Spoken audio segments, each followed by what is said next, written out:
Hai, good morning. Apa khabar semua? Alright. Hari ni kita ada Nissan X-Trail T32. Alright.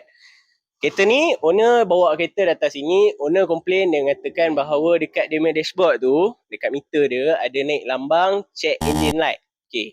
So, kita pun scan tengok pakai komputer. Kita cucuk OBD. Kita baca tengok. Dia punya faulty code yang naik tu ialah catalytic converter. Dia punya code tu yang naik adalah catalytic efficiency below threshold. Okay. So, bila naik benda ni, kita pun bacalah dia punya data stream, kita buat kita punya testing sendiri. Confirm kan punca dia tu daripada dia punya catalytic converter ni. Okay, catalytic kita ni ada dua. Ada dua tau. Okay. So, apa jadi kat catalytic dia ni, dalam ni dia ada sarang.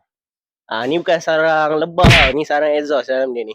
Okay, so sarang ni apa jadi? Sarang ni jadi sumbat dalam dia. Dia tersumbat dengan kabel-kabel semua. Okay, so kita nak selesaikan masalah dia ni, kita suggest pada owner, kita cuci balik catalytic dua-dua ni. Kita cuci catalytic dan kita servis balik dia punya sensor auto tu. Okay, so kita dah servis, kita dah cuci, pressure pun dah cantik. So, kita dah siap pasang, selesai masalah ni. Tak ada dah check light engine dekat meter tu. Baik, bagi korang yang ada sama masalah macam ni, nak selesai masalah, bolehlah datang cari kami kat Fizi Motorsport, Sarawak Tamun Ipoh. Bye-bye.